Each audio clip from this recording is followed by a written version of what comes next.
back from the dead.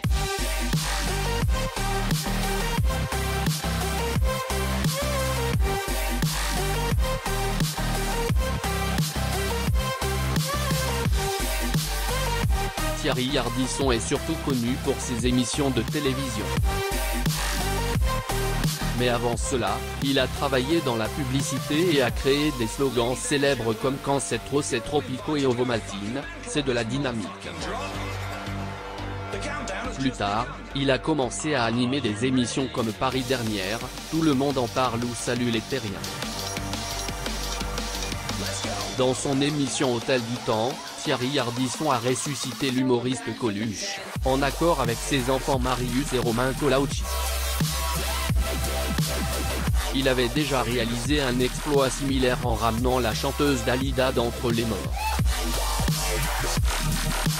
Lors d'une interview accordée à Libération en juin dernier, Thierry Ardisson a partagé son point de vue sur son projet Hôtel du Temps.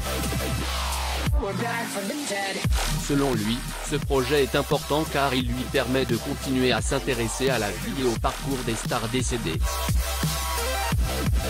Il s'intéresse particulièrement à l'histoire de leur vie, car cela peut nous apprendre beaucoup sur la société et l'époque dans laquelle elles ont vécu.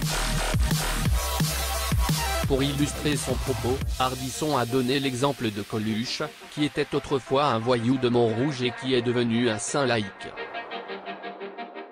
Il a également parlé de Dalida, dont toutes les relations amoureuses ont été marquées par la tragédie. Quant à Michel Berger, il avait de superbes chansons mais sa vie personnelle était loin d'être belle. En plus de parler de son projet, Thierry Ardisson a également fait preuve de transparence en parlant de ses finances.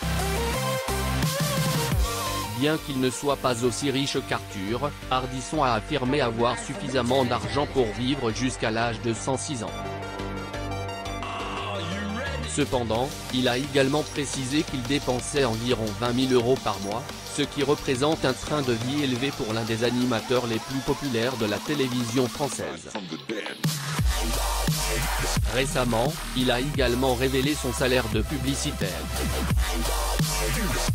En somme, Thierry Ardisson est un personnage public fascinant, qui nous livre ici une vision très personnelle de son projet Hôtel du Temps et de sa vie en général.